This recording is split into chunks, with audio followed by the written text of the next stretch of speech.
let's talk change, Bronte.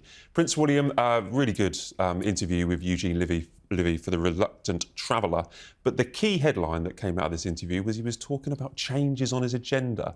What do you think he's talking about? Oh, it's very interesting. This was a great episode of the show. I loved this. And Eugene Levy, who knew? An amazing royal interviewer.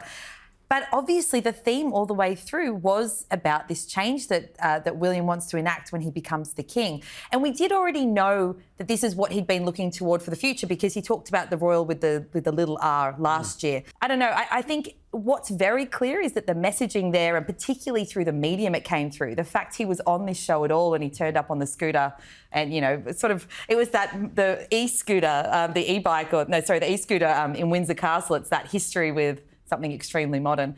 That in itself was very much a new way to deliver this royal messaging, rather than a BBC interview. I hope that we don't, too much change. I think that he was very careful to show that it was more about listening to what needed to be adapted. And I think that's something that connects a lot with younger generations, which is, as I said, he talked about the respect for tradition, even if he's not a great history student himself, as we learnt in that interview.